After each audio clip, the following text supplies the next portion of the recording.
Good evening, Eurovision fam, all Eurovision fans. We're starting off with a relaxing, calm morning today because last night for many of us was quite chaotic. Um, we didn't all get the results we wanted. A lot of us did get the results we wanted, and overall, it was just a very overwhelming show. So, hi guys, welcome back. Lily, how we doing? Are we going to do this as ASMR this week? No, ASMR because I show. like to talk loud. I mean, I crave chaos. Well, Like, it's all chaos. This is going to be the most chaotic stream of the year so far. I'm telling you, last night I felt like the fox puppet from Antichrist, where Stop. that puppet just goes, chaos reigns. Yes, I had a good time. I had a good time. Christ the Redeemer in Brazil was struck last night by lightning and everyone got it on film. That was exactly the Super Saturday of Horror. Hello, Andy. Welcome to the Hi, stream. Andy. Welcome. Ah, Georgios, always here and happy Georgios. to see you. Hey, what was this Saturday about, Sweden? I gave you my heart and I can't believe you just tore it apart. You know what? Girl, you'll Sweden. be fine. Hello, Marinos Pie. I don't think we've ever Hi, seen you Manos. before. Good Yeah. evening to you, or Good evening. afternoon. You just happen to be here at the most chaotic stream you're ever going to see. Fun, chaotic times of Super Saturday. Oh yeah. You guys, what the heck happened? Just what? I know what happened. All right, so kind of, if you didn't know what happened, Yeah. yesterday was Super Saturday. We're gonna recap all of that, and then we're gonna talk about next week, which next week is like kind of disappointingly empty after today. So that's okay because I'll next week take I'm it. gonna be out of town again. But yeah, let's go ahead and just kind of give you a rundown of what we're gonna be covering in the stream. Mhm. Czech Republic chose their song. Woo.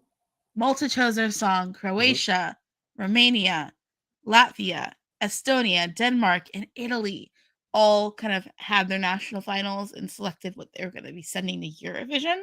So that's what, Yeah. 8 more songs That than we had it's last time we streamed? it's hmm 7 more songs, I 8 think, I more because believe. 8 more. it's 8 more because we didn't talk about the Czech Ah. Republic winning yet. We didn't talk about that. Okay, that's a very good point. Perfect, because that's Okay, actually going to be our first topic after the articles. exactly. And real quick, Ariana, that's my favorite moment of the national final season so far this year. My favorite part is when the camera operator from Dora fell. It just summed up the day. It was art. It added to that performance even more. In fact, if I were let three, I would be making sure that that happens in Liverpool. Anyways, let's go ahead. Let's go ahead and talk about our site articles. So we had Yeah. two. One of them is not going to be so useful, but Mhm. that's okay. We had one explaining how Sanremo works. Mhm. If you were confused watching Sanremo for the last week, Then Elda is here to help you out with that. And Elda is also here to help you out with the Melfest explanation. And I do want to give a special thanks to Brenda from our site who did the Sanremo coverage last night because Sanremo was just off the rails. It was truly off the rails. Thank you for that, Brenda. And thank you, Elda, for the articles. Make sure to check out their material. It's amazing. yes, of course, yes, please. And articles linked below. Mhm. Also, like if you follow us, like because I post the articles on the community tab whenever they get put up. I'm like, oh yeah, here you go. So like if Mhm. you're ever confused or anything else, yeah. And like this week we have a couple more coming out. Yes. Yeah. Uh-huh. Keep Other an eye than that, out. now let's go ahead and like get into some results. Yeah, let's go ahead and do this. All right. So Tuesday, we We've had got the final four. Well, we had the announcement of who won ESCZ, and I'm going to say yeah. ESCZ. I'm going to be one of those Americans. I don't care. Mhm. That's the one with my sister's crown. Mhm. How are we feeling? Um Okay, setting aside all the kind of discourse that was surrounding this song and its selection process, ignoring that for a second, My Sister's Crown, I like as a pan-Slavic anthem of it kind of makes the listener see each Slavic country as sisters of each other and kind of how they like support each other. And it's like, I'm giving you the crown, no one can take it away from you. I like that sentiment a lot. And visually, it delivers quite a bit. Yeah. I don't feel like I've completely accessed this song though. I like what it's giving me on the surface, but I feel like its deeper meaning is something that I don't currently have access to. So I'm gonna keep listening to it and wait and see. For me, when I hear this song, it makes me think of a serious version of Slavic Girls. From like Oh 2000, was that yeah. 2014? That was Yeah, 14, Cleo and yeah, Cleo Donatan. Donaton. Like honestly, it gives me that kind of same vibe of Slavic Girls, but instead of like being tongue in cheek, it's a more serious take on that. Yeah. And I love the way it sounds. I think it's a solid song. I'm honestly I haven't done my rankings yet, but it's up there for me. Like Central Europe this year is crushing it in my book. Yeah. I'm really into this one, and I keep saying the Czech Republic is going to win sometime this decade. I'm not saying My Sister's Crown is winning. We're not at that point yet. But what I am saying is that this is the trajectory where I can see this doing better than the Czech Republic has done. Like when they qualify on jury. I don't think this is a jury televote only Jury year, leaning. like televote leaning year to Mhm. have qualification, like so this could be a good tester at this point. Like if they can Yeah. get that televote support and make it into the final, then we can see them getting good televote results at the final. Mhm. And I think that's kind of like what the Czech Republic really needs to do is Yeah. get that right balance. And then we can see them finally getting that victory because like Mhm. they're going to win by 2030. Yeah. It's going to happen. I also It's see going that. to happen. Like, Yeah, I've been kind of seeing this since like Lake Malawi transitioning into Beni mhm. Cristo. Like Even it's just before. risk after risk after risk, and then We Are Dummy provided a completely different sound. Vesna is once again a 180. This is the right trajectory for them. I completely agree, and it's Yeah. because they aren't scared of risk. Yeah, like honestly, and the thing is, like, they bring something fresh and different each time. Hmm. And like, I know with Benny Cristo that didn't qualify, but I think the issue with that was the staging. Okay, With Mama, that you song, know, yeah. that staging kind of dragged it down. Hmm. Oh, K Mama was a bop. I think the Eurovision fandom was being way too harsh on K Mama. Still my winner of 2020. Czech Republic should have won 2020. You know who my winner was in 2020? We can Oh, have that debate one day. yeah. Um, I was like Iceland was gonna win 2020. Iceland. Oh yeah, he was gonna win. He was He gonna was win. gonna Who am I win. kidding? Yeah. I honestly am so sad. We lost some good songs in 2020. Mhm. Like Germany, banger. Germany could have done very well. Israel could have done really well. That was my second place at the time. The Yeah. Netherlands was also in my That was the top one. That's three. the one. That's the one. That's the Grow one. chills. But we're not talking about that. The song does kind of get me in a Yeah. similar place as Grow did. Hmm. But yeah, no, the Czech Republic is gonna do well with this. Yeah. Um, They're gonna make it to the final. Is just that's my first feeling. That's my gut feeling is that they're going to make it to the final, just because like the risk has nice balance to it. okay, Andy Niosh says Czech Republic feels disjointed, but still one of the best so far. Should qualify. I do agree with the Agree. disjointed aspect, and I think that's what's keeping me from enjoying it at 100%, but I am still very impressed by it. Yeah, and then we have from Matus Ambrosiak. Oh my god, would have qualified had the staging been on point. Exactly. I think the Honestly, staging was too don't dark. care. Yeah. We're happy you're here. I think that like Vinny Cristo is so charismatic too. He is. Um I want him back at Eurovision with like better people behind him. I listen to his stuff like outside of Eurovision. I still listen to his music. He's good. Hmm. Czech Republic normally doesn't struggle with the televote and the semi. So as Georgios Papadopoulos says. Honestly, great. Um Great. this might make this will I think this will help them stand out in the final. Hmm. It definitely will, because I don't see anyone else really taking this angle. Yeah, I no just do don't. I. Ariana says My Sister's Crown course is the biggest draw for me and the rap bit. Mhm. Yeah. Yeah. No. Agreed. It's full of good stuff. I mean, it is all there, but Yeah. I think I just need to see it on the Liverpool stage to be like, yes, I For me, finally really get it. for the rap bit, she needs a little more swag. I feel like it's kind of like Mm, lacking in mhm, mhm. the swag department. And if she had that, I could kind of go, okay, yeah. Like that was the kind of the part that felt the weakest for me personally, seeing it Mhm. live. I But can we've see got that. plenty of time. We've got plenty of time. Like, Yeah. All you got to do is like throw your hands a bit more, do like a crouch, look at the camera. Like swag is easy. I mean, as someone who is swagless, that's easy for you to say. Some of us just don't have swag. So Shush, I've shush. got the drip, but I don't have the Okay, swag. you guys don't let Lily say that she has no swag. Like I don't. seriously. Like, let's not be Delulu here. But let's go from the Czech Republic to Malta. And Malta chose the busker to sing their song Dance, Party of Do Our you Own. wanna dance? Yeah, you guys. So we made it through Malta. We did it. We did it. Okay, everyone, round of applause to yourself. Pat yourselves on the back, guys. We made it through the Maltese national selection together. We sure did. We sure did. And the busker was the successful winner. I didn't see this coming at all. I mean, when I heard the song for the first time, I was like, this isn't going to be the Maltese angle. I mean, I do understand where this is coming from artistically, but Malta would never. I mean, This is the year where Shortcake gets nothing right. that's okay. I'm happy. At one point, I think last week I said busker or bust. That's where I'm at still. The busker or bust. Like that was such a good result to get for me. It's fun. It's quite a bit fun. of fun. Mhm. And the way it's performed live is so much fun too. It's got like a Mhm. good bit of attitude to it. There's a lot of movement. I would say clean it up because it is a bit messy with the way they go from place to place to place. Yeah. Maybe do like remember the staging for Chameleon at first Oh, like where they the had the room. whole room Mhm. and everything? Yeah. Something like that could be cute It could be, with like yeah. projectors and making it look different each time. Just tell them to take the chameleon room out of the storehouse. Yeah, just dust it off. You can go put it up. I think that could be really cute to do with the staging. But I think as a song, it's good. It's catchy. I'm drawn to it. Mhm. I'm very happy with the Maltese choice.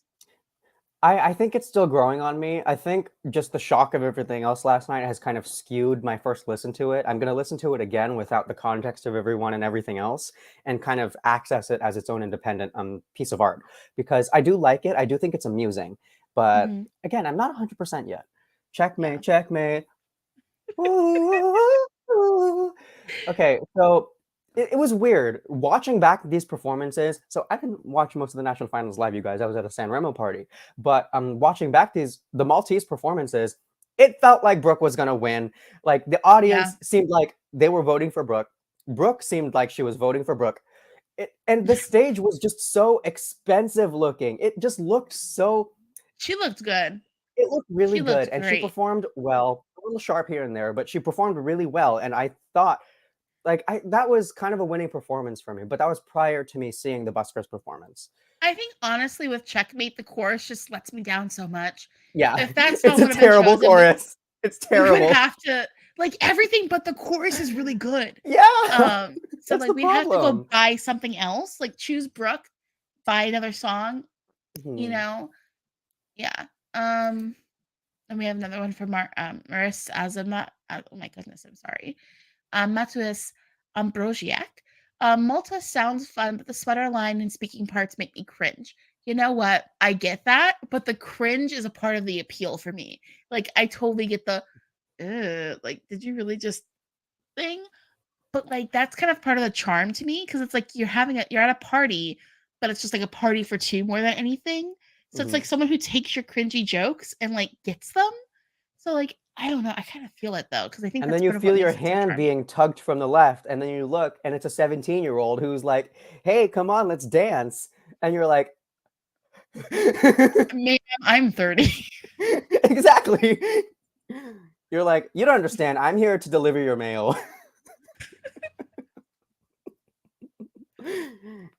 Peter Hanich says, first men since 2014 for Malta, and honestly, Malta chose correct. I mean, Malta and televoting are not friends, but at least they had some chance of possibly, some chance in a possible bloodbath semi. Yes, Agreed. that I agree with that. I It was think this is very televoting. it's the option that they're gonna have the best chances with. Now that I think about it, yeah, that probably is the case, because despite the fact that Brooke was excellent in every regard, we have seen this kind of print at Eurovision pretty often. Right. Another statement from Carmen. Would Oh my gosh, would they have won if we did not see their progress from demo to the big stage? I think so. I think it still would have I been. don't know. I think it's up for debate.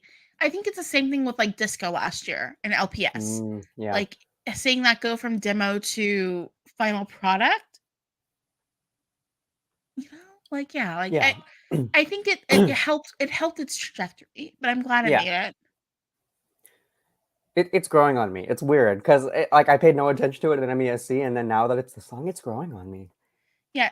Jordan, do you know who was the jury winner at Malta? No, please tell me. Ariana, Matt Black winning the jury.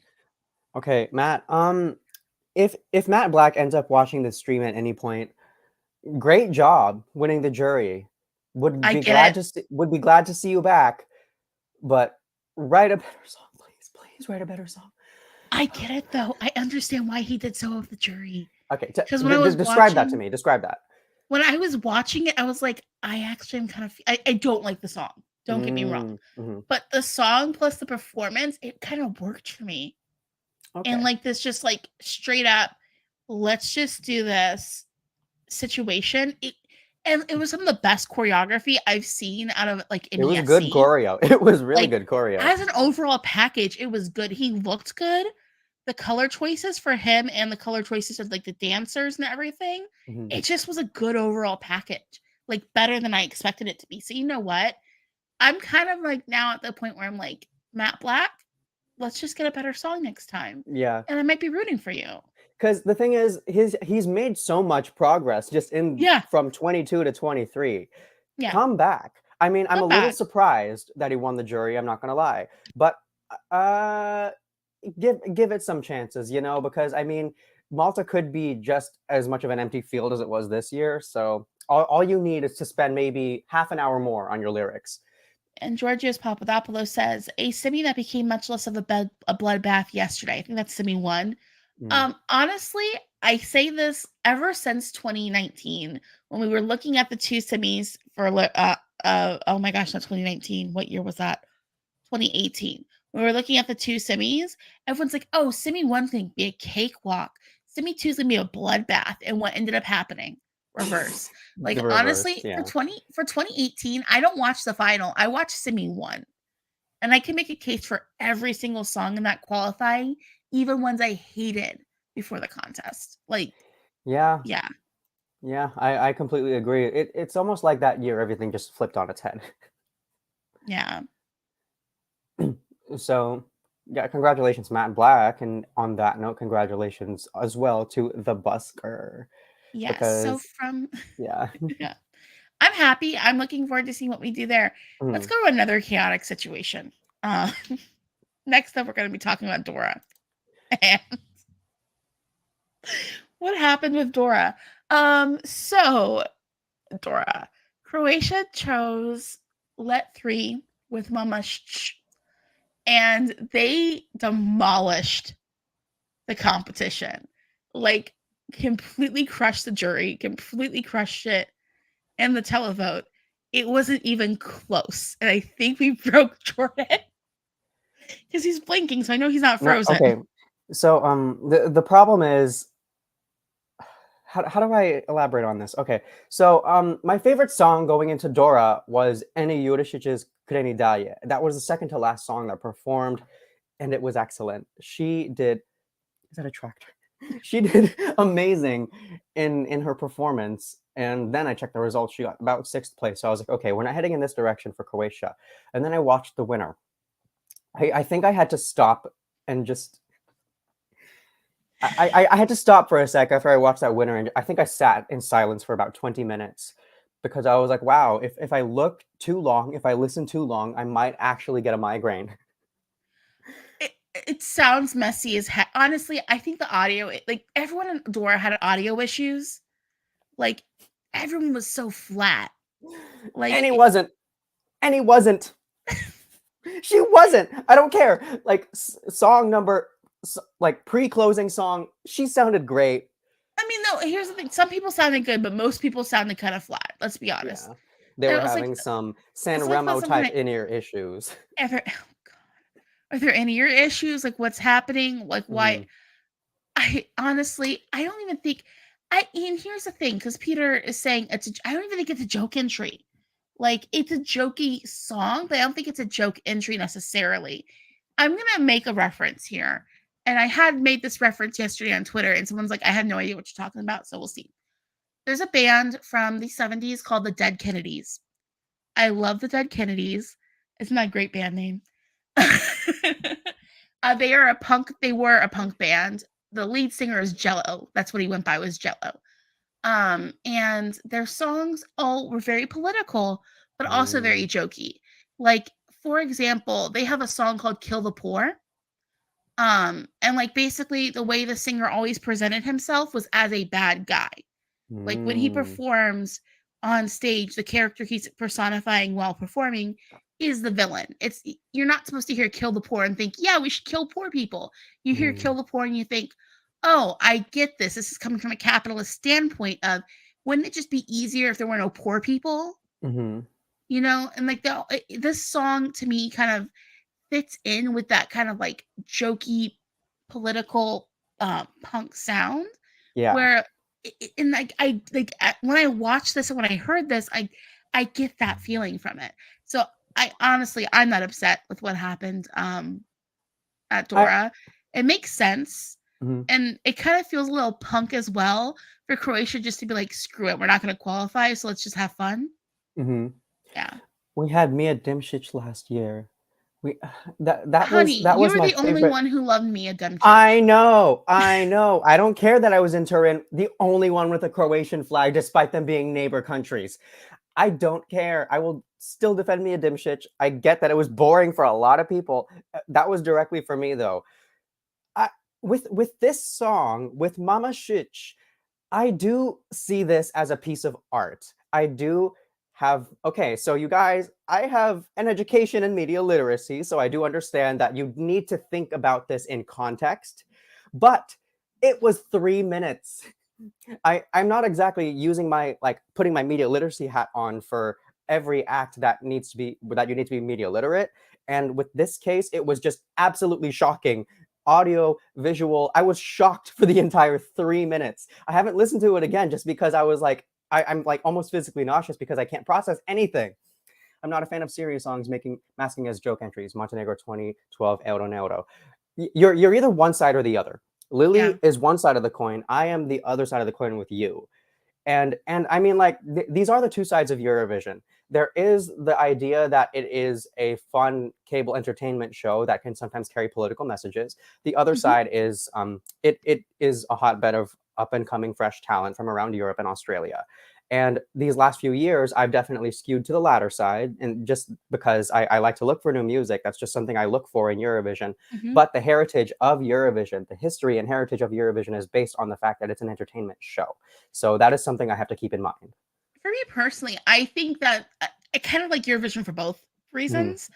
I just want to, like, when I turn on Eurovision, I want to be entertained, but I also do love the idea that we can come in and we can find music that's different that we wouldn't have known otherwise. And that's what I kind of appreciate about Eurovision a lot. And I highlighted that message from Georgios Papadopoulos for you, Jordan. Georgios, let's go to the bar together. One day, if Germany ever wins. If Germany ever wins, don't tell your mama. But I'm going to listen to the song again, and I'm going to try to unpack it as much as I can, because I know that it is a full suitcase, and by the time I break that lock, it's going to blow up on me. So we're going to see. We're absolutely going to see. Oh, no, that's not, I want to highlight that one. I'm sorry. Which, yeah, they are going to have to change that staging. That stage is not going to fly. It's not going to fly. So, again, we have Matua says, Ambroziak. I honestly do not want them to go to Liverpool. Croatians are convinced they're going to do some controversial and offensive shit on the stage. You know what? Throw over 3 trays of roses? No, oh my gosh. That wasn't... We haven't gotten there yet. We're not there yet. Here's the thing. I can see that happening, but we also thought the same... Well, I can see that possibly happening because I looked, like, before we went into, like, when the list of artists for Dora was announced, I kind of looked at, like, you know, if there were any Wikipedia articles, and they are one of those bands. They are one of those, like, let's do something that's gonna be shocking bands. So yeah. But doing your music with an air of controversy is such a punk thing for them to do. Like, this is like they're adopting kind of an artistic attitude with that, and I respect that. Yeah. It's meant to make you uncomfortable, shocked, and make you think. It did make me uncomfortable. It did make me shocked. It's requiring me to think to access it, and I do see the reason behind that. I do. Yeah. I mean, honestly, like, here you go. I wonder if they'll be doing shock stunts throughout their time at ESC. I saw full ass at one point. There was ass. There was just full ass at one point. I mean, other than Jamala's "I Believe in You" performance in Kiev when we got that when it wasn't supposed to happen, it's supposed to happen this time, and I mean, that is not the most shock. It's not the most shocking thing about the song, though.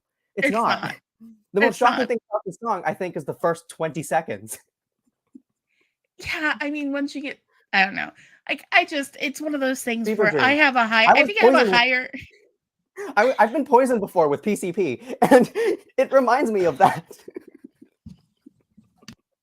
I'm so sorry. I should not have confessed that. But I've been poisoned before with a controlled substance, and it reminds me of that sensation. This was 2017, the night of my uncle's funeral. But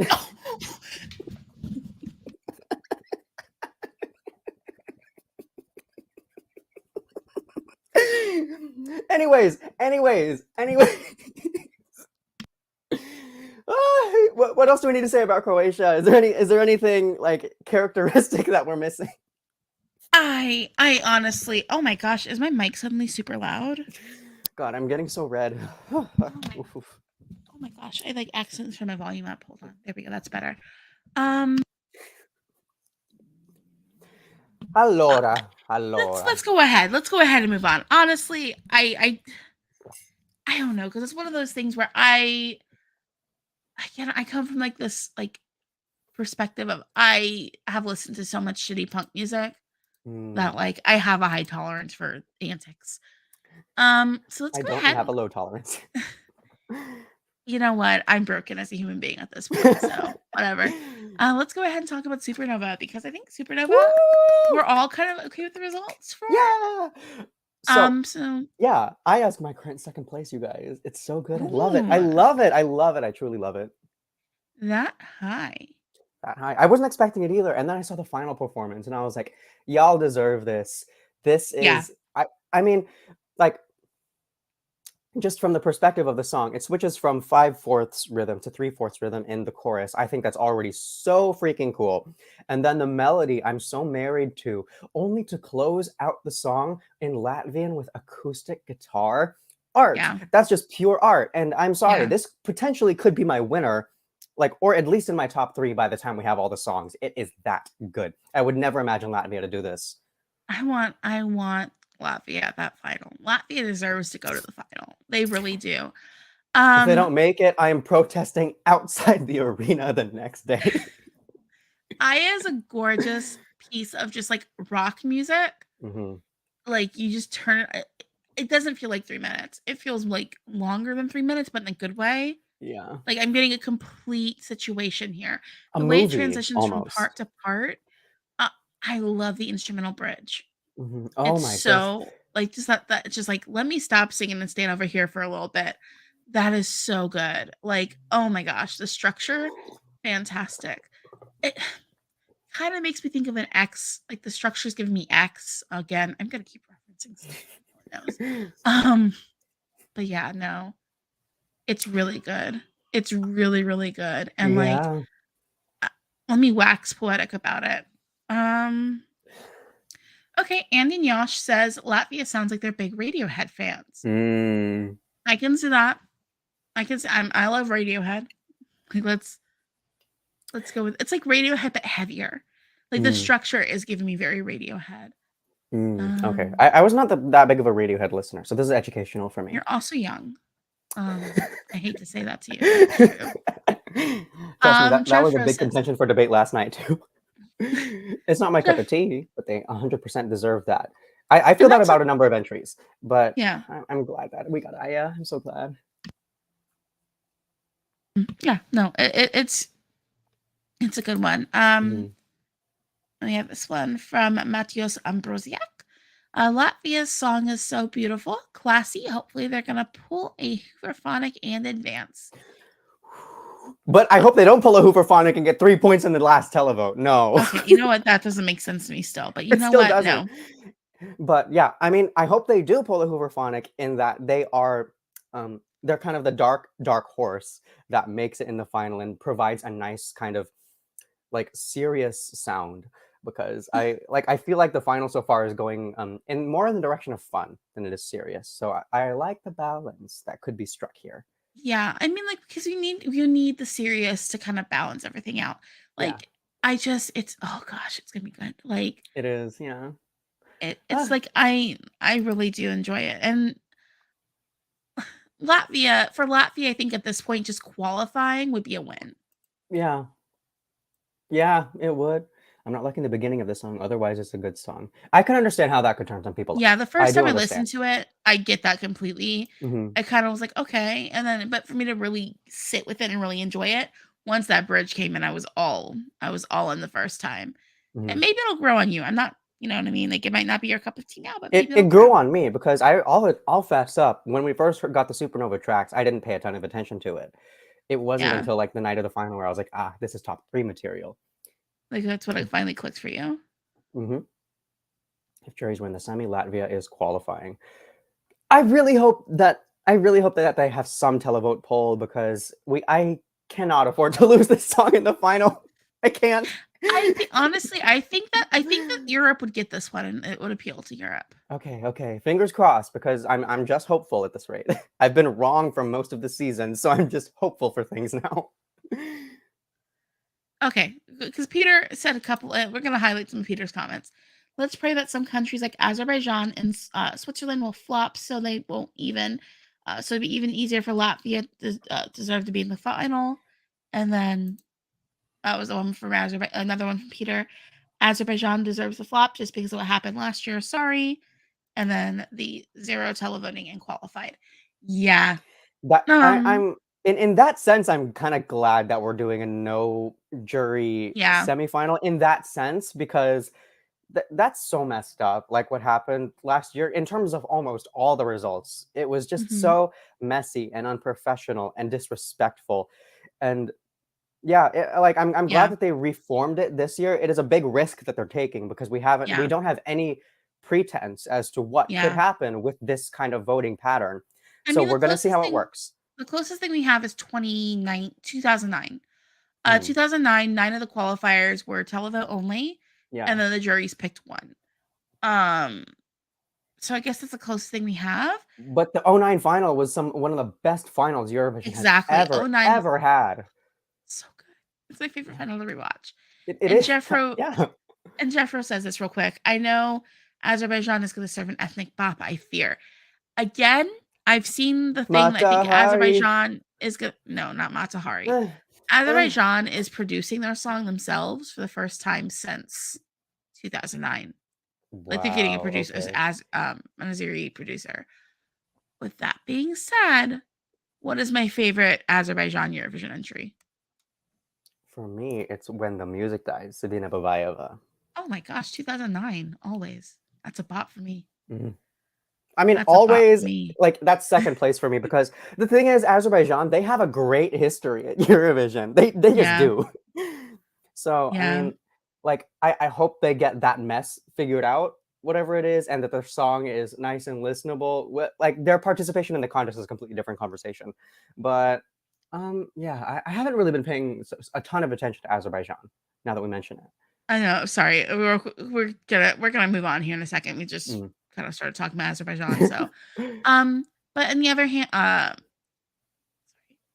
Matthias Ambrosiak says, but on the Mm. other hand, I feel like Azerbaijan's performance last year was professional and so vocal and gave me chills. I whistled even though I didn't care for the song before. Here's how Mm. I feel about last year. Vocally, loved it. Mhm. Great vocal performance. It's just for me personally, the song felt like nothing. Yeah, yeah. Same It for just me. felt like a nothing song with a great vocal. And like I totally like, yeah, like it's just that. And then we're getting some love for D-Haj because I do love D-Haj, not gonna lie. D-Haj should have Skeletons. done better. She should have done better because that, like, Skeletons, that was such an avant-garde piece. That was so Yeah. much ahead of its time than 2017. It was just like 2017. We had like a good handful of songs that felt like they could be hot now in the year 2023. Like they looked ahead, and I enjoy those songs. Georgios is also on my side here with some 2009 all the way. Mm-hmm. And Peter, thank you for making me feel old. We were watching Always as a 6-year-old kid. How old was I? 2009. I know how old I was. I don't have to think about it. Wait, Peter, you were 6, so you were born in 2003. Oh, goodness. Hi! I might have been your TA when you were in high school. You're the same age as my youngest 2 siblings. That's great, though. You know what? That's great because Eurovision is an all-age show, and we're being reminded of that this year. You know what? Yes, we are. But yeah, All I think Supernova was a good result. It was, I'm happy yes. with Latvia, and let's talk about Estonia. Estonia, we got Bridges by Alika, you guys. So the highly anticipated. I noticed that Alika was kind of like a cult classic among Eurovision fans. There were a good cluster of people who were like, "This needs to win," and I didn't see that. I didn't see that from the semifinal performance, and in the final, I didn't see that. No lo vedo. I think it's impressive. It's very impressive. Visually, I enjoy it. Sonically, it works. Vocally, she's amazing. But when it comes to the song itself, I don't get it. I just don't get it. Same. I don't connect with it personally. Yeah. Like yeah. I just, it's good. It sounds good. It looks good. Everything about it is, I can objectively see why people like it, but it just doesn't click for me personally. I'm just happy I don't have to listen to Venom again. Okay, Sorry. y'all, Lili was bullying me so much last night because I was sad Venom lost, because I was a Venom supporter. I don't care that it's so Nickelback adjacent, you almost drowning in it. I don't care. It's, I think it was so good. It was so good. I don't care. And I will fight Lili until the end of time about this. And in Niosh, if Estonians had great taste, we would have Kurupuse Matuset in the Liverpool final. On the Liverpool that would have been interesting. Now that I think about that, they could have used that with their imagination, and that could have been something quite artistic. Andy, I couldn't agree with you more. That song was my absolute favorite. Andy's the gold star follower of tonight's stream, you guys. I love it. Thank Just you, based Andy. on that comment. Wee. Okay, here we have another one from Peter Hadich. Ollie and Bedwarders canceled each other out properly, and rock fans were so mad, but I was so happy. Okay, here's the thing. In the super final, yes, I agree. I think maybe if we would have seen like Milek getting in instead of the Bedwarders and Ollie both, you know what I mean? There would have been contrast. It would be more of a contrast because like those are all 3 rock songs, but they're all 3 rock songs with very distinct taste. Yes. Like Milek is giving us something kind of like Blur, very Brit pop. That would have been lovely to have at Liverpool, like a Brit pop song. Yeah. Whereas with Bedwetters, it's kind of more heavy, but it's got like a pop quality to it too. Like the first, before you hit the chorus in Bedwetters, it's very pop, like kind of pop punk, I guess, is what we go with. Also, they were killing me in the green room. They had me laughing so hard. And I'm going to just like for the rest of my life be thinking about that nightgown. And then when it comes to Ollie, Ollie is just so Nickelback. It just sounds like the Bush administration to me. Stop putting yourself in that area of time. I was listening to rock music back then, but I was listening to good rock music. Okay, when it comes to good rock music, Bedwetters didn't cut it either. See, like the thing with the Bedwetters, I do get why they made it. But the thing also about that is visually they were on point. I think vocally they were there, present. The song itself, though, is one of the most boring things I've heard all year. It's like you are so edgy in so many different ways. It seems like there's going to be such a risk, only for it to be one of the blandest rock songs I think I've heard in my life. And I say that with complete honesty. I really, really wanted to like it. There were a lot of parts of it that just made a lot of sense. And then I heard the song and I was like, this is mid at best. And that was very disappointing to me. Mateusz Ambrosiak. Yeah, Venom would have totally qualified just like Storm did, but both make my ears bleed. Am I alone tonight? Like, am I Honestly, absolutely completely alone? I'm still upset Storm qualified. I'm still upset Storm qualified. Milik were my favorite. Andy Miosh. Milik were my favorites. The Estonians always ignore their hipsters, though. 100%. Like, I think Milik was my favorite in the final. Hopefully not forever, because I mean they have so many hipsters that actually do provide a good number of diversity in their music. But that's why, like, Este Lau is like the hipster national final, and like I want the hipsters to do well because, like, yeah. No, they went for vocals this time. Oh, was that a comment? Yeah, Jeff Rose says my Lulu self wanted ML's twin. Fantastic too. Like that. I mean, yeah, that's a good song. It is so vibey, and that's the thing. Estonia, they have an established vibe. By the time they send that, I think it could do really well at Eurovision, but they just haven't done that yet. Yep. Like, I like Venom. It was my number 3. Ha! Ha! There you go. One for you. One for me. Yeah, Alika Bridges. I know there was a lot of hype for it at the beginning. Like the fandom was like, "This is the one that's gonna win." Yes, I know a lot of people were really happy with the result too. Because when I first listened to Este Lau, the only 2 songs people were talking about were Alika and Ollie. I didn't see them talking about anyone else, and I was like, "Why are we ignoring the rest of these guys? It's such a good selection." I think there are still about like 10 songs from Este Lau that I listen to regularly that don't even necessarily like categorize as the top 2. Yeah, like honestly, it's for me personally. I just for me, I get why people like it. It's just a song that like I personally don't connect down with. I might have to just like lock myself in a room and force myself to listen to Bridges over and over again. Yeah, I have that sentiment as well. And good for you, Peter. Good for you, Peter. I'm happy for you, Peter. And I know it was a popular choice on Twitter too. Yeah. I had a feeling she would. All right, so let's go ahead and go on to the next topic we have is Dansk Melodi Grand Prix.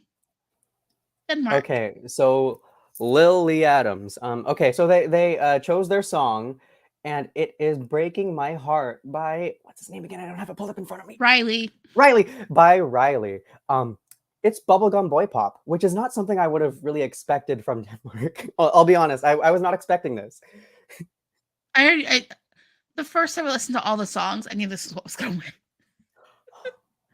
I was like, oh, this is what Denmark's going to send, huh? It's not bad. It's not bad. I promise it's not bad. I don't hate it. I don't love it, but I don't hate it.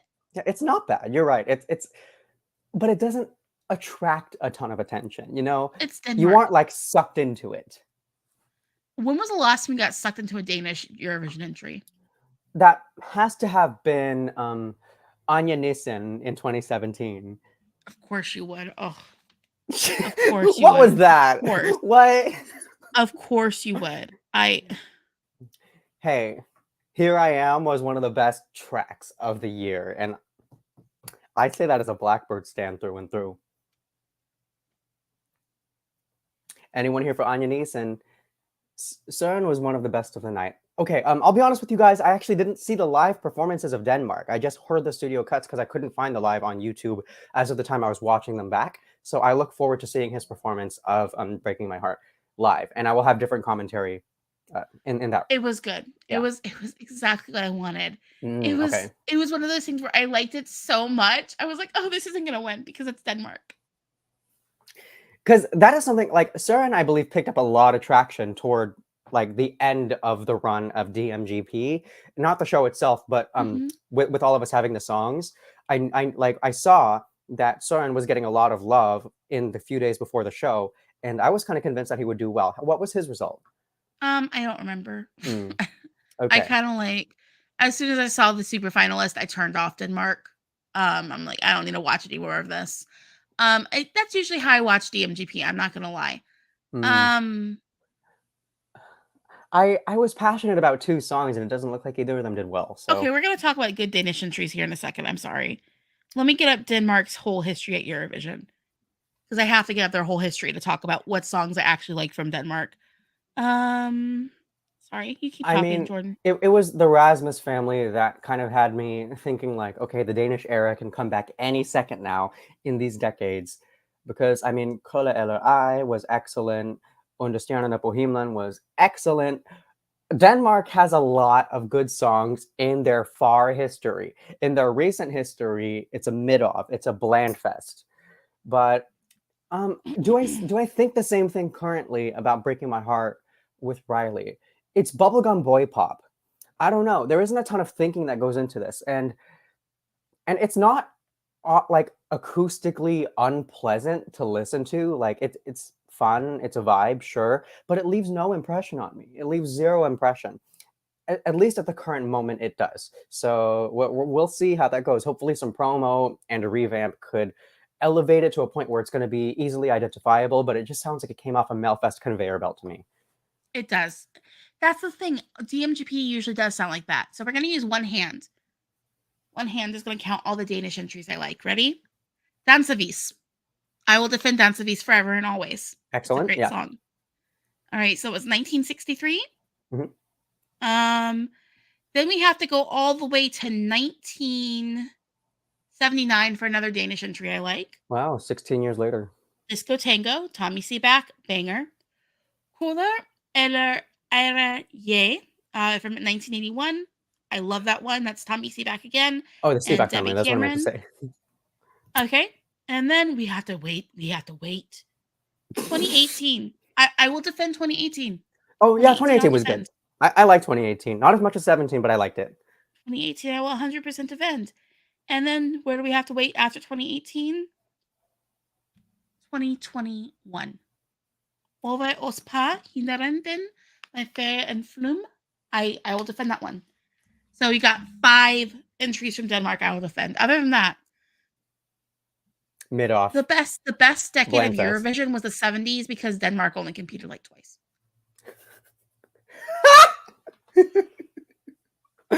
I need that on a poster. But anyway, congratulations, Riley. I mean, I know a lot of people, including you, who saw this coming with no dispute. Yeah, I knew it was going to happen. I knew it was going to happen. And like, yeah. It happened. You knew it was going to happen, and it happened. Kind of like Sanremo. Honestly, whenever I watch DMGP, the first time I listened to all the songs, I already knew who's going to win. Denmark is the most predictable national final. I'm sorry. Like, I'm sorry that you can do that. I'm not. No, actually, I am shocked. 2021 shocked me. Really? I was genuinely surprised. Mm-hmm. I was surprised too. I was surprised too. I forget who was in the lineup that year, but one thing though, they went for one. It was like some kind of generic piano ballad. I thought that's what Denmark was going to use. I completely forget about that. One thing about when they got to Eurovision though, they were in the like roster of bisexual lighting 80s synthy acts that all killed each other. Yeah, like that. Which, I hope that doesn't happen again this year, because that is something that really ruined Rotterdam for me. I'm not going to lie. Mm-hmm. Too much bisexual lighting, too much pink and blue, too much 80s synth to a point where it doesn't even sound unique or listenable anymore. I was so overwhelmed by it. Yeah, we still got a bit of that in Turin, but not as much as Rotterdam. I do like 80s synth a lot, though. So do I. I love 80s synth, but it can get so overwhelming. I think we're gonna be heading into a blue orange lighting era soon here. I prefer that combo to blue pink personally. That's just my preference. Yeah, we're gonna be heading it because of like the I think it's like the cinematic color scheme lighting is what they call it. Yeah, like Mad Max Fury Road. We'll see. As long as we don't have that Rotterdam disaster that was some cotton candy lighting all through and through. And honestly, I think Denmark is going to do well at Eurovision.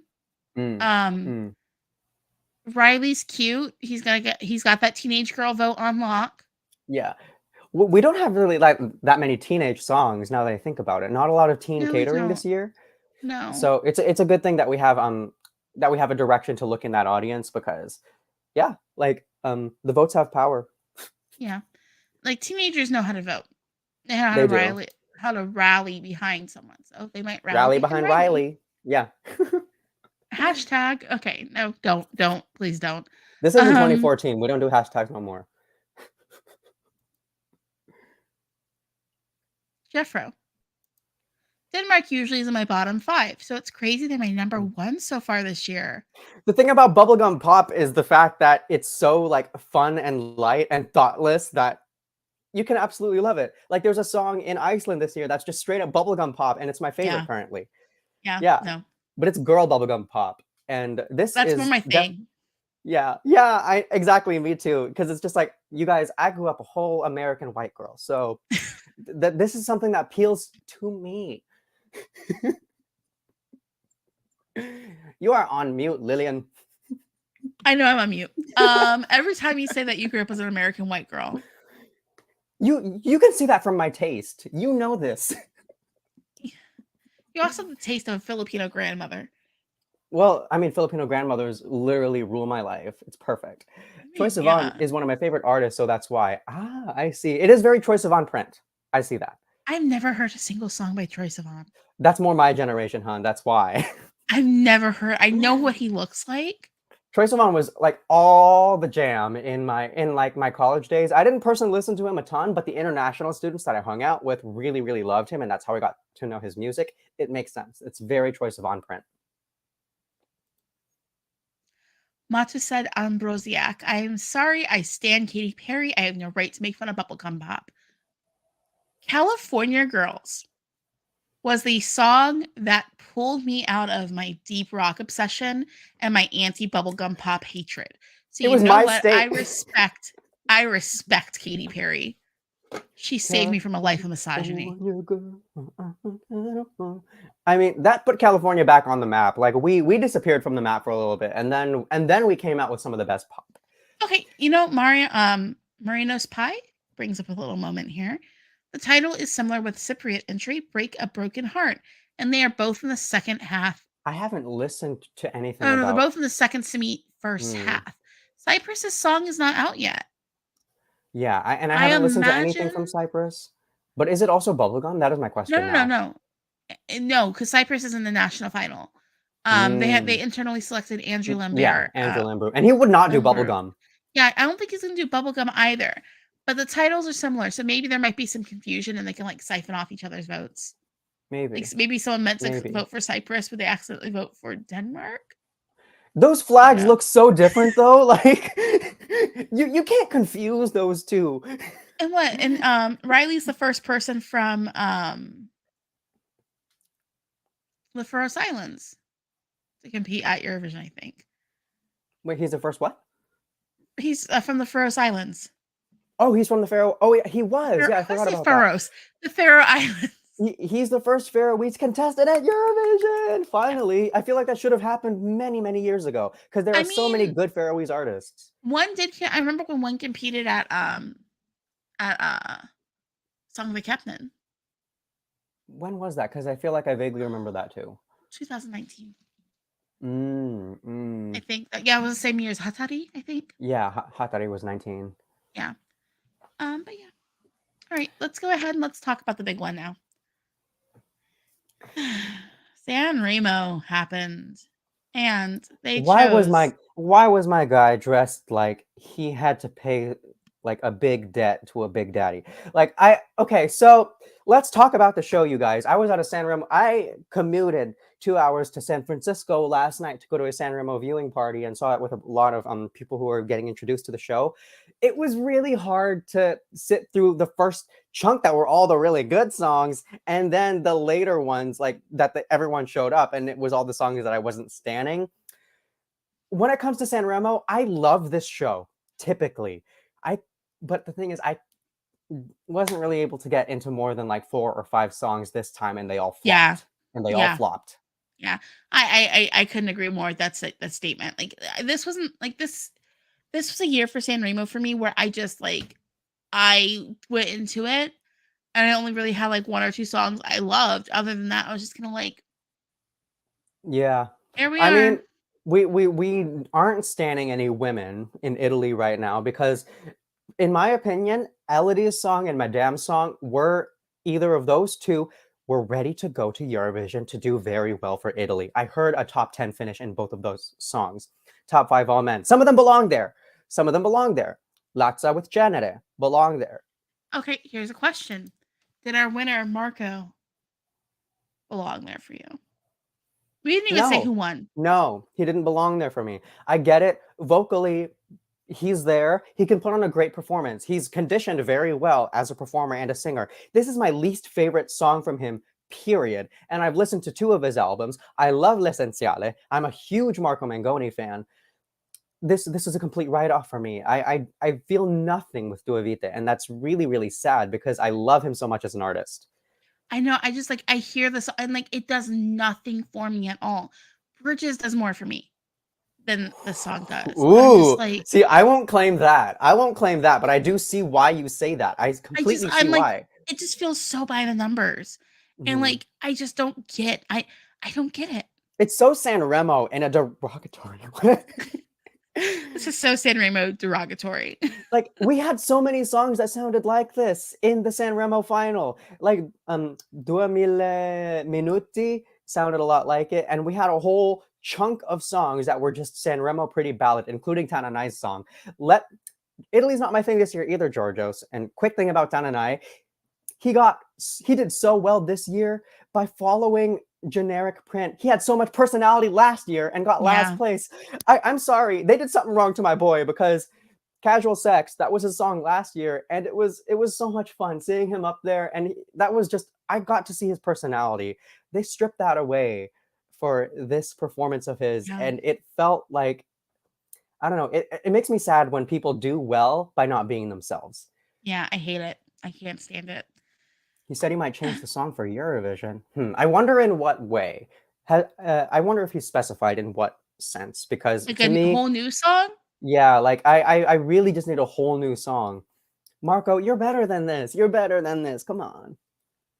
Here we go. I can't recall the melody at all. Neither. I, I mean, in a good Sanremo year, I would have started the stream with singing it. I like more melody. Ariana says I like more memories of the song from Marco. I Mhm. feel like Due Vite is enjoyable in the moment, but it slips out of your memory after. It's gonna land That's what I'm talking mid-table, about when I say I can't recall the mid-table in the melody. final. Yeah. Yeah. And that's sad because Marco has so many memorable melodies. Yeah. Yeah. I think I like listen. Yeah, I do like his song from 2014. I like it. I think L'Essenziale? it's yeah, it's good. 13, I yeah. can oh, I 13. mean, I'm sorry. it was a bit country adjacent, and the rest of his music after the fact doesn't really sound like that. I mean, in 20 like 16, 17, his album then was very ballady, but I liked it. His album in 2022, Boppy, loved it. You can do anything you want, Marco Mengoni. You can do literally anything you want. You can do anything you want. Yeah. Ah, Yeah. I'm crying blood, you guys. I'm crying I mean, Italian blood. I'm not Italian, but okay. I could eat spaghetti for lunch. I will decidedly not eat spaghetti for lunch. Decidedly not. I just had to get rid of some like ground beef. So I had spaghetti. That's a vibe. And anyone else like how did you feel like about any acts that you want to highlight from Sanremo? Because I need thoughts. Elodie. Elodie. Oh my Number one, god. at least we got a whole ass album from her this week. We got a whole album from her this week. So you know That was what? brilliant of her. Oh, Like, this is a businesswoman. Businesswoman. this is what I'm talking about. When I talk about people needing to be ready to go at Eurovision too, if she's like, I'm gonna go to Sanremo and people are gonna have their eyes on me. Let me release an album the same week. That's how you do it. Brilliant. You don't sit there. This is a whole rant and stuff about Eurovision. With certain people who go to Eurovision who are like bookies' favorites, Duncan Lawrence, I'm talking about you specifically right now. You're going to Eurovision without releasing an album. Mhm. He You released wait his how album in long? the summer after the year he won, which is like You 13 don't months release after. anything, like, you need to be prepared. I Mhm. understand Eurovision takes up a lot of time, Yes. but, like, have something ready to go, a single or something afterwards. Mhm. Even, it just it's good management It to go is. in and make sure that if people are gonna be looking up your name, they have something to find by you other than one song. Yeah, kinda like Ma Rosalind, I would have loved for you to be able to do that too. but Rosalind, does she have an album out yet? No. No, she doesn't. If one person, I think, from the last couple of years followed the formula really well, it was Mahmoud, because right after Soldi was Barrio, was Rapide, was Inuyasha, and then we went into the ghetto limpo-ness of I'm sorry. 2021. I But still get he was consistent with the singles yeah, since he got second place, so we yeah, stayed having our eye on him. That yeah. the management was good in that regard. But Lily is 100% right. You Maniskin. literally what? What? No, like literally after Eurovision, what we had another single come out within a couple of weeks. Like I you mean, have to keep up the momentum. I just yeah, it's one of those things there's where no I way want otherwise. Because Eurovision, it's not the end. It's the start of your journey. Eurovision is the beginning of your musical career. Whatever that may mean for you, and we hope it means that you already had stuff in your roster and that your Eurovision song isn't the only thing that people can identify you with. yeah. It's a whole thing I think about all the time. Like it's like you can use that momentum. So yeah, Elodie, number one, we got a whole album from her. I listened to the whole thing. It's all good. It's all Of so course it good. is. I haven't listened yet, but I'm going to after this stream when it's time to do the apartment deep cleaning because Elodie bop after bop after bop after bop.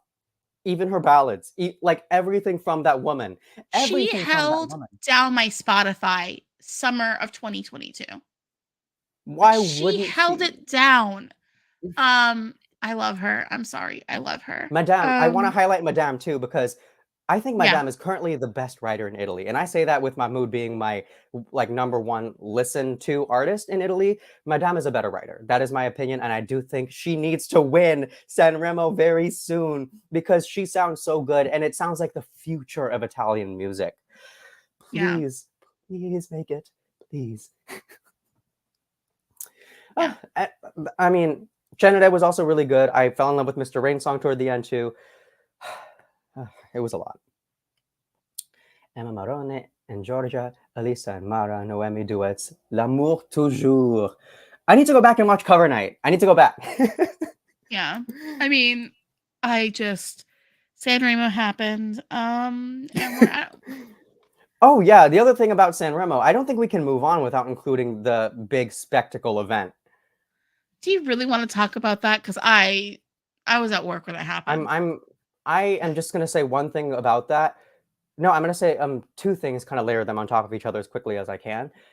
Was it smart for him to do that? No. Did it come off as rude? Yes. Was it disrespectful? Absolutely. Did he come off as violent? Yes. Should he have treated his band members that way and the stage producers and everyone behind the show? No. Should not have happened. But this is one of Blanco's best singles, and the controversy created a lot of heat around this single. And I listen to it now, and it hits just that much harder because I am actually in the crowd of people who are like, "Wait, this you created such controversy behind this for what song?" And the song is so good. Basically, Georgios, what happened is so Blanco was performing his song L'Isola delle Rose, which means the island of roses, at the first night of Sanremo. As he was performing it, he was having in-ear problems, but so was everyone night one of Sanremo. With him though, he like eventually stopped singing, lost his temper, and destroyed the stage behind him that was made of all flowers, and he was kind of wrestling with his bandmates. It looked awful, it looked terrible, incredibly unprofessional, but I can't take away, like, it's a bop. I can't Yeah. take away the fact that it's a bop. And if I'm a bad person for streaming the song after the fact, then I'm gonna take that because I'm gonna still bop to it. I am that audience member. I'm in Hmm. the unpopular opinion, but that is what happened. Honestly, I just it how old is Blanco? Like 20? 20, I think he's 20.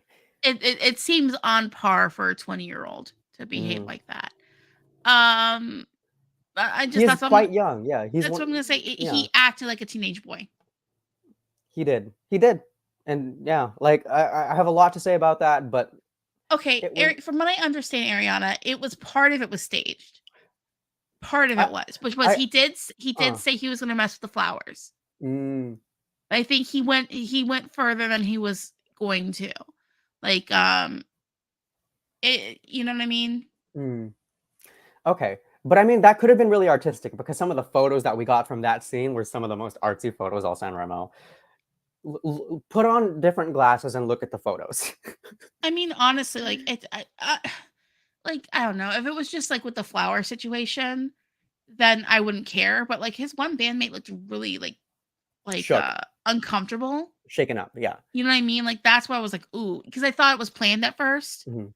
and then I saw like the look on the other person's I think it was the guitar player's face, and I Yeah, was the like, oh, guitarist. that's He not on purpose. He looked really uncomfortable to he me, did. Like and because that's when I Blanco was like, almost wrestled them to the ground with no yeah. warning, with no like that was incredibly unprofessional.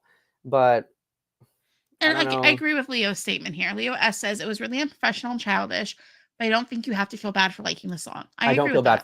I don't feel bad for liking the song. I feel bad for everyone behind Sanremo who had to deal with the antic of that. But when it comes to the song, I'm glad it was this one that he did that too. I'm glad it was this one because it was so poetic. Sounds like acting more like a 15-year-old though. Okay, but in America, a 20-year-old would still act like this, okay? Oh yeah, no, a 20.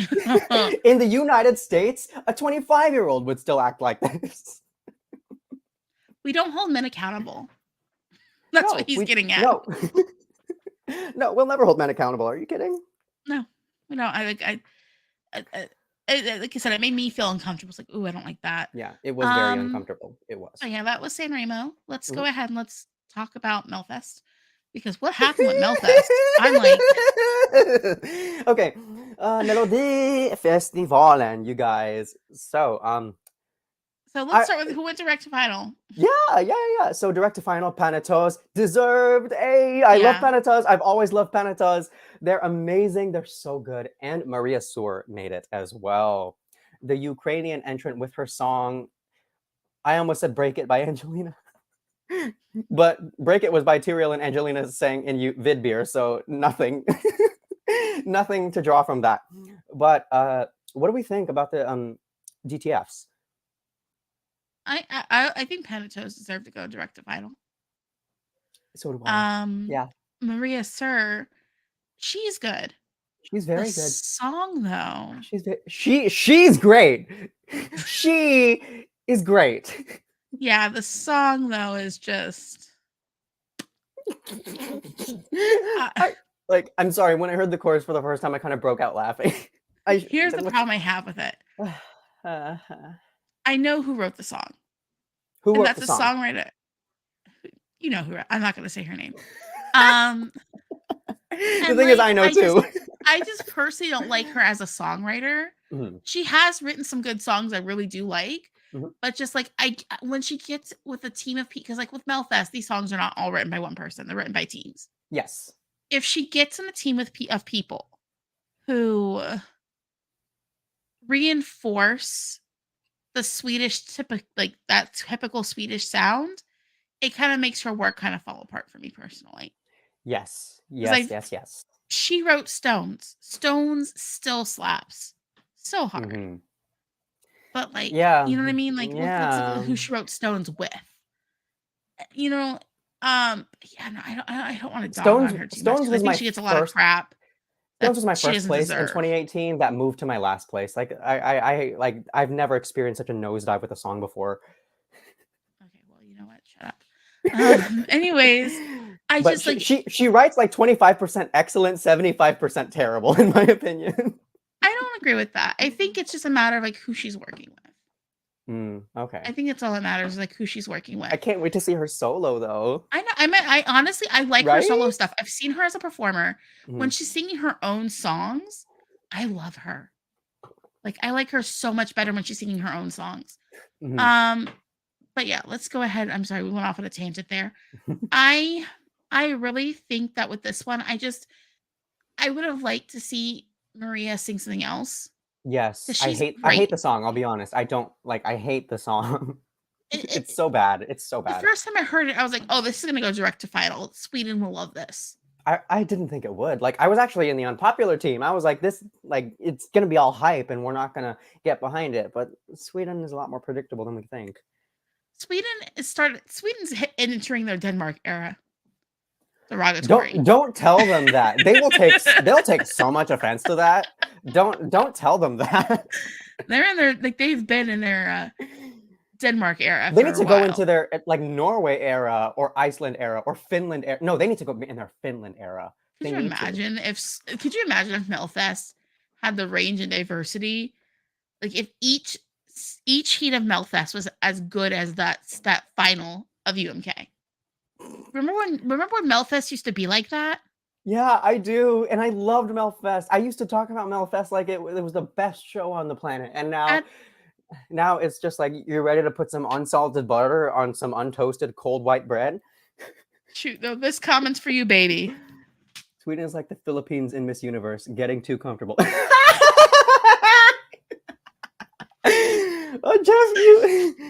No.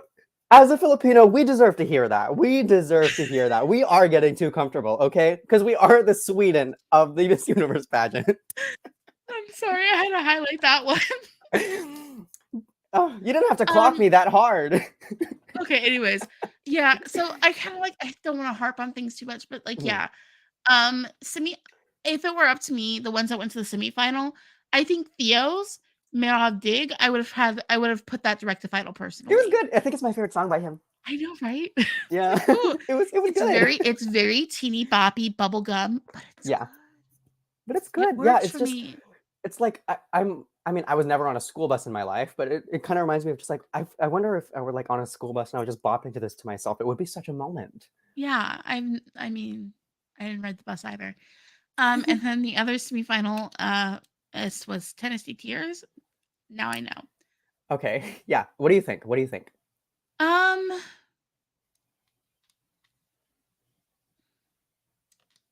you want me to start? You can say something. I had nothing to say. That's why I was quiet. Okay. So, you guys, I don't know if you know this or not, but my boyfriend is from North Carolina, and he grew up on American country. And now myself, we can both smell non-American country from 30 miles away. This is such Swedish Melfesty country. It just is. The storytelling it feels forced. The storytelling feels like it's too much. It doesn't feel genuine. The production is great. I like the production of the song, but it's also too formulaic to actually be to have the name Tennessee attached to it. Because you guys probably didn't watch the American Song Contest, but Tennessee was one of my favorite states, and they sent a genuine good country song. Here's the thing: when it comes to country music, it doesn't need to be polished. Because when you polish up country, it kind of just gets to be here. Swedish. You know, Ariana said it. Ariana said it perfectly. There was no soul in Tennessee Tears.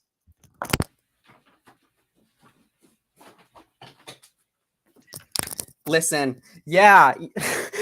You literally said what I said in the best, most concise way. Thank you for that, because there was no soul in it. It felt so forced, that is opposite characteristic of what country should be. Here's my thing, though. That's what country music has been for a really long time in the States. Yeah. I'm going to say from 2008 to more recently, country's just been kind of soulless. There's been people like Orville Peck who's just been bringing it. But your mainstay country artists who go super mainstream here have been kind of soulless, except for in 2022. We saw American country music kind of go back to its roots here. Mm-hmm. And I found myself liking country a lot more than I had in years recently. It's just, this sounds like that overproduced, let's be too mainstream country sound. A good country song. I forgot who said this. I need to figure out who said this quote. But a good country song should make it sound like someone picked up your mail and read a letter out loud. Yeah, it should give you that feeling, like that arresting feeling of this is your private moment. It should feel like a private moment. And I pulled your hair and broke your China doll within 5 seconds. No, you already got the storytelling aspect wrong about this. But Swedish country, it's not. I don't know if it's trying to be American country. No, it is Tennessee. They named Tennessee in the name. if we're gonna have Tennessee in the name, then like I feel like we need to pay closer homage to the roots of country. 2014 was the exception. I mean, it didn't sound American country, but it was very good. It was very good European country. It was, and that's one of my favorite songs to come out of 2014. So good job to the Common Linnets. Let's talk about Victoria for a second here. She didn't go Ariana country. says, Victoria reminded me of when Lisa Ajax tried more light poppy one, and it didn't go so well. Well, Lisa Ajax, when she went for a more light poppy one, was Flop City Chick, Flop City Chick. And Victoria, like, I thought she was going to make it. I watched that performance and I was like, oh, this is so good. I mean, it's poppy. It is very Swedish. It's very generic. But she didn't go the country route. This is a risk for her. It was a big risk because, like, she was always DTF prior to this. And I thought it was a bop. It was a jam to me. Yeah. I wasn't mad. It wasn't bad. I honestly thought she was going to make it. Yeah, so did I. And Panatos would have been the one to be snubbed, but I do like Panatos much more. See, I would have put, like, Victoria to the semi. That would have been good. That would have made sense. Other than because I don't get Tennessee Tears personally. Yeah, nor do I. But next week we have more Melfest. We do. We sure do. It's the last heat thingy. You got Paul Ray with Royals. Oof. I'm excited. I love Paul Ray. Paul Ray's he's low-key my Melfest crush. Like anytime I see him there, I'm just like, hello, Paul. He's got like a swag to him.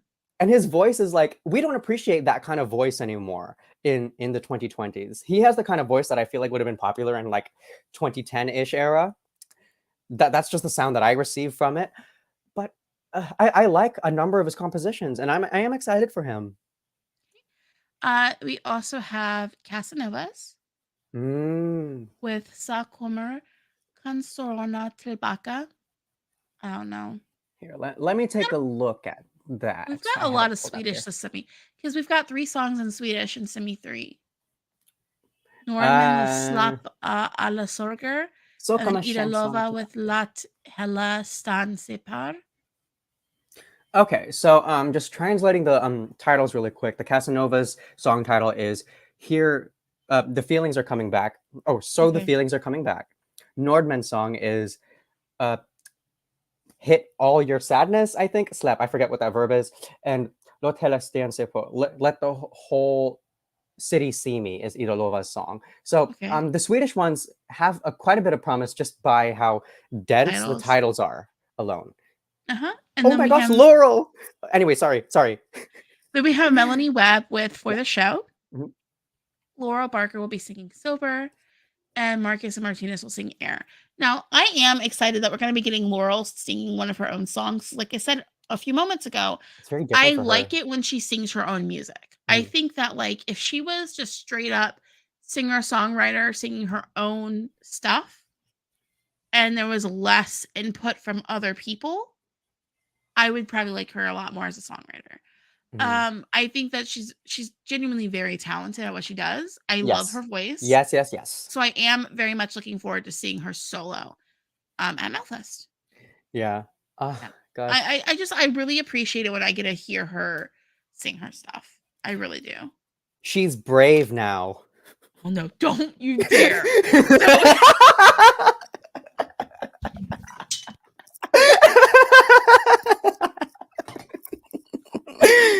Oh my god, I'm so sorry, you guys. I know we need to stay on topic, but I'm just so silly today. Oh no. That's not even the worst one. Like, no, but why did they copy? Why did they copy the staging from Brave and gave it to Maria Soor? Conspiracy theory. Sorry, what were you saying? Honestly, the Melfest, like, let's talk about the songs before they get released. That's not even the one that gets me the most. The one that gets me the most was the one for Boys with Emotion, or whatever the name of that song was called. Boys with Emotions. Yeah, I don't remember. It just takes me back to watching Raven. Whatever that song was, I just remember, like, the intro, the songwriter's like, yeah, this is so important for men, and it's like this song that's like very... Yeah, I remember that too. And meanwhile, the one guy is like sitting on the floor and he's got like a bed sheet tacked to his window as like a curtain. And I'm like... Like, this is supposed to be like commentary on masculinity? Because And I'm not even getting a melody. and then you get the song, and the song is like Basura, trash, garbage, détruite. Like, I don't know what else you want me to say. I'm sorry. I think about that sometimes. I love And Brave. Fight me. No, I'm not gonna fight you because you know what? That song needs defenders. It needs defenders. Like a lot of Laurel Barker's tracks that she collaborated with other songwriters on need defenders because yeah, they just do. they do. Oh la Okay. la, oh la la. All right, I'm so sorry. and my non-Eurovision friend, I watched Melfest 2020 with had Hannah Farm her number one. 2020. What was 2020 Hannah Farm's Brave, or was that the one that she did with Liamo? I forget. I don't remember. Goodness, what year was it? I want to say like 2018. No, Oh, no, no, oh, no, no, no. I think it was I'm thinking 19. of something for myself. What was I that? think I'm what you're saying with thinking of. when Liamo, it was 19, What's the name? maybe. What was the name of that song? I just remember it goes like, "Don't let me down, don't let me, don't let me, don't let me down." Like that's the only thing I remember about it, and they were like screaming. That's it. That's literally it. And they had like garbage bags. I remember the trash bags. I remember They the had like trash trash bags bags. blowing in the wind. That's the only thing I remember from that. But Hannah Farm, let's hope to see you back, girl, because you got talent. I'm just thinking, if you want the most embarrassing one for me, like as and like I made like a friend of mine, we watched Melfest together. Oh, what year was that? I have to look up the year 1 second. I mean, Melfest has a great track record too, though. Like, despite the fact that it's a bland off Okay, I got it. now. 2017, I made a friend of mine watch Belfast who did not know anything. She did not know Eurovision had national finals. She knew of Eurovision, but like didn't know there was like national finals and stuff and thought it was crazy. I watched them. Good Lovin' by Benjamin Ingrosso. That was one of the worst That is Melfest her years jam. She ever. still listens to it. Like she'll just send me a text message with like a quote from the song and like Benjamin Ingrosso has better songs than Good Lovin'. I'm not she even doesn't that know close that. of a listen. That's the only song by him she's ever listened to, I feel like you and just she loves yanked it. my heart out of my chest. What? She loves it. I love that song too, not gonna lie. It's my But like least favorite song of his. she loves it. She's like obsessed. Like I said, the same friend has a terrible taste in most things. Well, I mean, I also have terrible taste in most things, so I'm here to see the love that she's here to project. Okay. I would use terrible taste as like a transition, but we're talking about like Lithuania next. And Oh, I'm okay, okay, sorry, okay. but like Pabandam Isnaho is gonna have a great final next week. Like people have been really, really sleeping on Lithuania. Like, and that Like needs to Lithuania, stop. That needs to honestly, stop, you guys. I'm gonna say it. I think Lithuania is in the same place as the Czech Republic for me right now. Really, Well, really. I think that Lithuania might be getting their first win in the next 10 years. It I feels could right. definitely see that. Just okay, look at the final lineup Well, for before we get to the final lineup, let's talk about the qualify. Let's oh let's yeah, yeah, just do yeah. it all together. Uh-huh. So qualifying from this semi was Beatrich, like a movie, Mhm. Palmina Pashakaite, oh my gosh, Pashataite, with Let Me Think About It, Monica Linkaite with Stay, Moon B with Rumor, and Mario Jones with Do What You Do. And they will be joined Mm. by last week's qualifiers, Rita Mur, Solo, Petunia, Love of My Life, Ilsenio Sparnai, I'm sorry, Ilsenio with Sparnai, Gabriela Svajales with Shausk Mas, and then Yuste Koroyelte with Need More Fun. Oh my gosh, you Um, guys, like when have we had a final that was this dense with quality this year? Ariana, awesome final lineup. It's so good. Like So good. I think that the Roop was like Lithuania. Lithuania, I'm gonna say it's probably like where the Czech Republic was in 2020 Mm, ish. You know what I mean? mhm. It's a Yeah. couple of years after that turnaround. Like the Lightning Roop in a bottle, though. It's turned it lightning in a around. bottle. It this is so good. Like this lineup is so good. And there are genuinely on this list 2 or 3 songs that would be my winner for this year. out of Including everything. Rudamore Solo, I love especially that one Rudamore so much. Solo. Oh, How is it like that that song was it's so good the first time I listened to it and it continued to grow? Like, that's not something that typically happens. magic. Magic. Magic, it truly is. It's so good. Petunia, so good. Oh, Petunia. Like I can't even make a top necessarily out of these because the diversity, just the amount of different flavors. It's like when you go to a Korean restaurant and you get a bunch of banchan, you know? When you get like all the little sides Yeah. to go with your entree. Mhm. But okay, like I'm So gonna what's read your off the entree? I'm gonna read off the finalists and then talk about my entree. Well, So I already read off all the finalists. you did, didn't you? I'm sorry, it's just that exciting. My my entree. I haven't thought about that Okay, yet. well, I'm You gonna say look at first. Peter. You talk first. Go, go, go. Okay, so Peter Hadich says, Polina, my favorite Beatrice song, maybe grew on me a little bit. Still, Rita Petunia are Paulina for the win. Mhm. Oh, yes, no. Yeah, I don't disagree. I don't disagree. I mean, like my numbers are a little different, but I don't disagree. Like theoretically, I I really like like really like. Polina, but I like last year's entry too. What Um, I think Sentimentai was a perfect Eurovision entry, point blank. Period. 100% never needed to change. Sentimentai was my winner. And hmm like, It I'm was my sorry, third most streamed song on Spotify last year. my most streamed song was Dominica last year. I think Sentimental was like my second most streamed song. It was up there for me. hmm No, my second was Disco, and my third was Sentimental. Oh yeah, like we both had Sentimental in our top three, Yeah. but that should show you guys that she and the Roop set the foreground for this final that we're going to be hmm seeing, and I'm so grateful. I'm so grateful. So yeah, I think my entree would have to be Rita Marcello. hmm There's something It's about perfect. Rita's voice. Oh, We don't have a voice like hers. We I just love an don't. alto. I love a deep alto. Give me one. And It's it's the maybe best. It's so clear. it might be because I have the exact opposite kind of voice, but I love Mm, hearing an alto. And like the song, it's synthy and it's very 80s, but it's a side of the 80s we haven't really seen yeah. at Eurovision yet. Like Uh-huh. we've kind of rehashed so much of the 80s except for that one. Mhm. Um, This is going to be kind of a really big, bold claim, but So Low kind of reminds me. I don't know if anyone here has listened to The Weeknd's recent album Dawn FM. It puts me in that kind of mhm, headspace of the mhm. 80s, you know? Like it's different. It's not the synthy poppy stuff that we get typically in It's the Eurovision. It's a darker side. darker, exactly.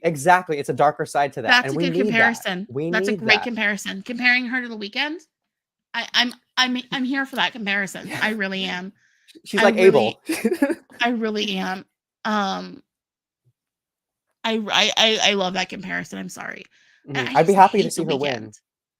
I have a whole thing. The first song I ever heard tangent. The first song I ever heard about by the weekend I could not stand.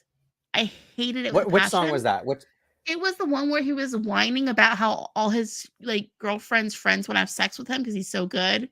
And she was talking mm. about how great he was in bed. So now they keep calling him. No, That it's one. not that one. That one, Oh. it's from before then. Because Mm. Starbucks and iTunes used to give you a free song every week.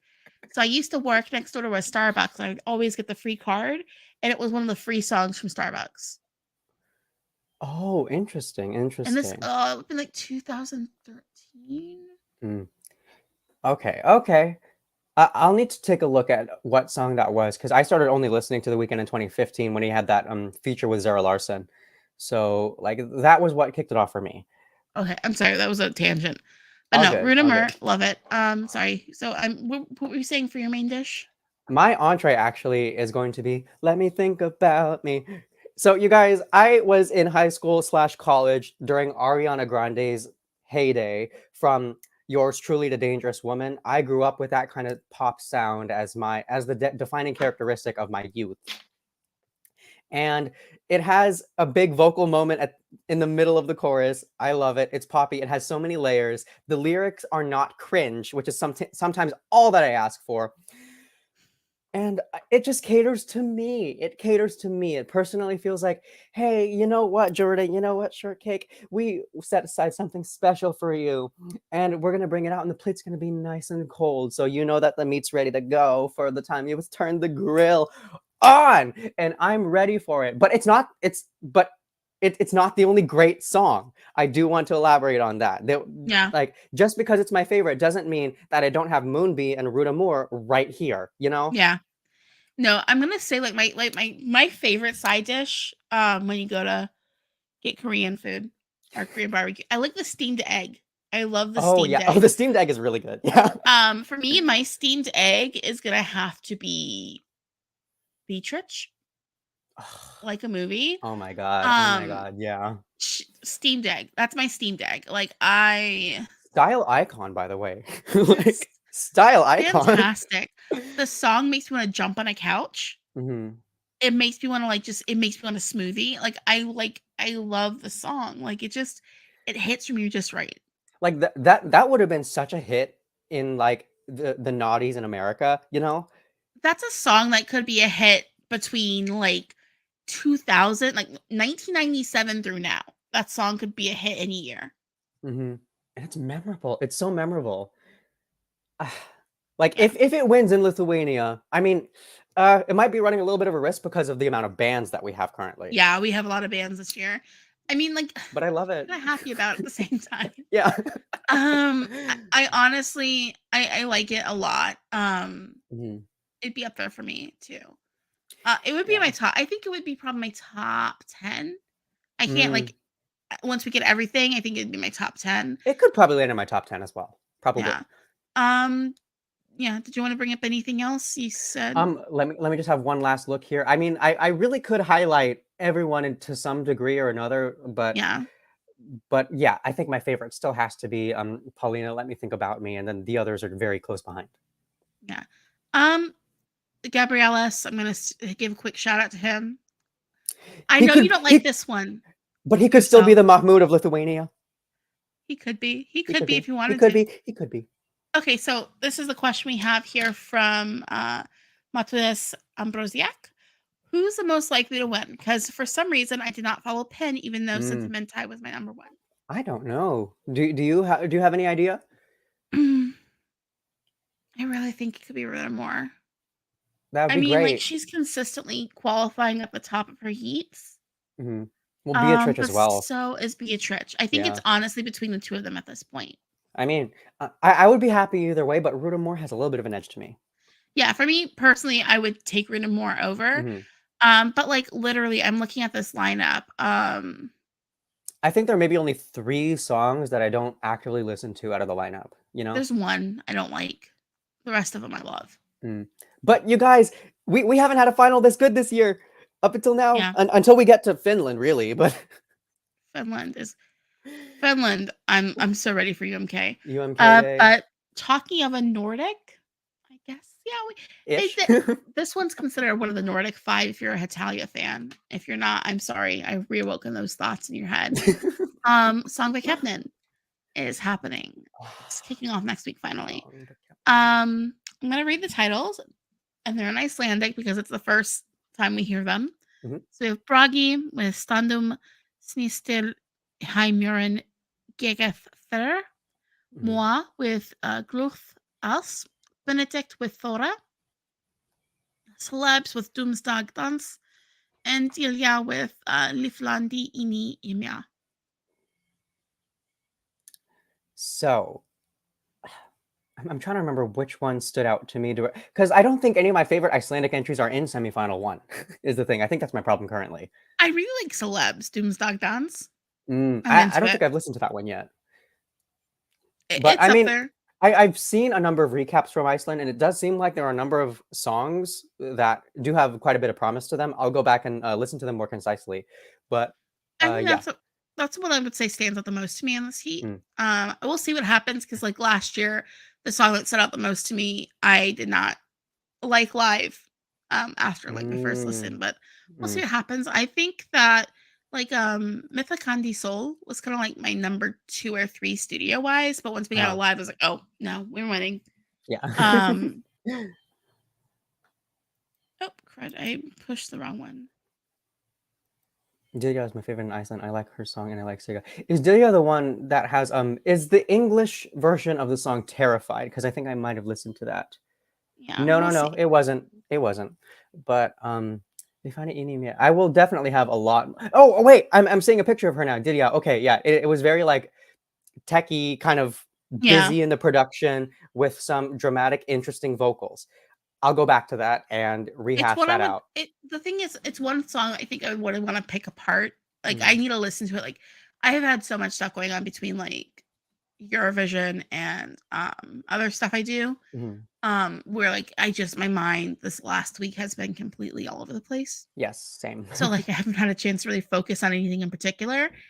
So I think on my first pass through for the semi, it was Doomsday Dance. I haven't listened to the second Mm, semi yet okay. for Iceland though. So I think I've only listened to the second semi, so we can definitely we will definitely have a lot more to say when the time arrives. yeah, so yeah, we're looking forward to. I like Song of Captain. I tend to really enjoy it. It's one of my favorite national selections to watch, honestly. It's like a tight little one. It's so like kitsch, yeah. I don't. At the same time, I don't feel like it needs two semis.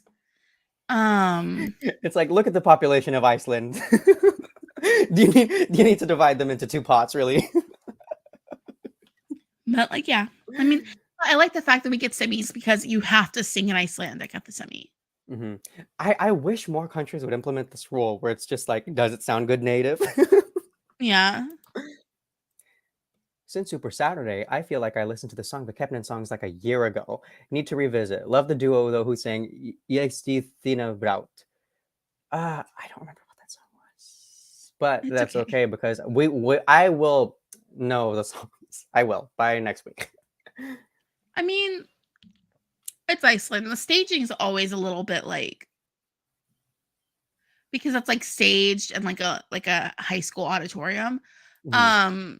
Like I think my high school auditorium is bigger than the studio they use for Song I of think mine Captain. was too. Yeah. Um, And the yeah. thing is, Contra Costa County's tax dollars don't go to education, but that's a different conversation. I mean, we can talk about my school. I've already told you about the fever dream that was my high school. Um, It's okay. Off season, if we decide to stream, we can definitely talk. yeah. But yeah, like honestly, because oh my gosh, like we're so sorry. Yeah, that was kind of like what's happened this week. Next week we've got a lot happening. Mm. Like we're gonna be talking about UMK finally. We're gonna that is the weekend before UMK, Yeah. and also, guys, remember to check out my article on the website about how UMK works. In case you didn't know how it works, I Yep. explain the process for you. I'm gonna miss the UMK songs when the show's over. Well, I'm gonna miss it. we're gonna have two more Eurovision songs next week. Hmm. Like we'll know who won in Lithuania, Yes. and France's song is getting released this week. Oh my goodness, I'm so excited. It's gonna be time for internals, you guys, which Yeah. the tone of our conversation is gonna shift completely when that happens. Yep. Like yeah, France is dropping next Sunday, so a week from today is when France drops. Tu Hopefully it t'en drops iras before we was one of stream. the best pop songs in the French in French language ever. Tu t'en iras by Lazara. Perfect. It was perfect to me. Poland, yeah, we will get the Polish songs out Poland! this Yay, week. finally. Bury all my Um, things. yeah. And then, oh my gosh, more Melfest stuff, more UMK. Oh, Yes. let's finally do Yeah, that yeah. one. Next week isn't as busy as this week was, which bless. Um, and then yeah, I'm thinking what else is gonna. I think Are we San all caught up? Marino's. Yeah, we're all cut up. Wow. So yeah, we will see you guys again next week. Thank you so much for joining us. Remember to check out the articles on the website, and also I'm going to be posting a post for the stream in case you missed a section of it. Remember to follow us on Twitter and TikTok. I don't know why I'm struggling Twitter, right now. TikTok, we're Eurovision Fam on all the socially places like Yes, we that. are. Thank you. Follow us if you haven't already because it's cool to Mhm. follow. And like, subscribe. Well, it's subscribe on YouTube, isn't it? It's subscribe, yeah. Like and subscribe. Comment. I'm in the comments. Like I read. Oh yeah, vote in the polls. Vote in the polls on YouTube too, you guys, in our We don't. community. Yeah, we'll have some polls coming up here Mhm. soon. And yeah, like thank you so much for joining us. We will see you again next week. We'll see what my We background won't is be next as week. chaotic as we were this stream. I know. I'm sorry, y'all. But yeah, I'm sorry. thank you so much. And I'm gonna try to push the button smoothly.